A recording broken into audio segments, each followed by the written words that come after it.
With the coming of summer and the activities that so often pull people away from their church or even distract us from spiritual things, I want to spend some time searching the scriptures on references to the devil himself.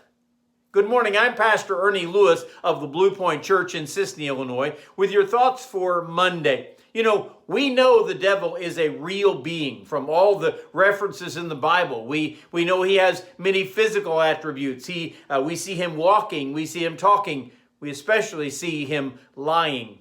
And the great warning that Peter gives us tells us that he is out to destroy us. In 1 Peter chapter 5 and verse 8, he says, "Be sober, be vigilant, because your adversary, the devil, walks about like a roaring lion, seeking whom he may devour." It seems that Peter is warning the church to be sober or serious concerning this enemy.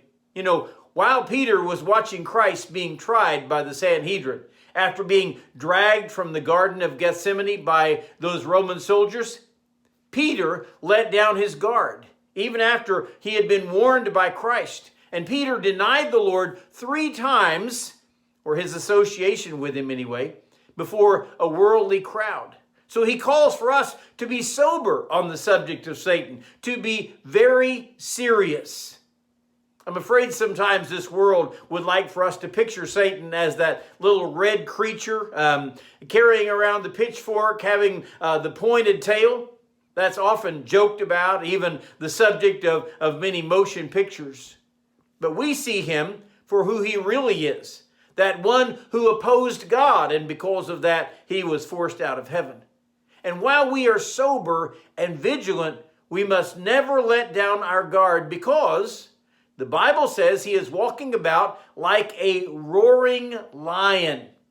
Now, sometimes we may see the lion as that beautiful, majestic creature, even stealthy in the way that they walk and approach their prey. But don't be enamored by this picture that we miss the fact that we are the prey when it comes to the devil walking about and hunting. He is our adversary, the Bible says, which sometimes we miss that role that he has in this world. And someone has said that his walking about like a roaring lion should warn us of his danger. But we very often don't take his adversarial role as seriously as we should. You know, if the wanderer in the jungle could only hear that roar of the lion before he came on the attack, they would certainly be more wary and vigilant, frightened, and probably take some steps to guard against that attack. It should be no surprise that he is seeking whom he may devour. You see, the lion is not going to run up and holler boo and then run away into the bush. No, we actually see him attacking his prey over and over until he finally overcomes it. And then he tears it limb from limb so that he can devour it like that scrumptious lunch that he has planned on. Don't miss the fact that Satan is coming after us. And like that roaring lion, he is actually seeking to devour you and me and draw us away from the God that we love and serve.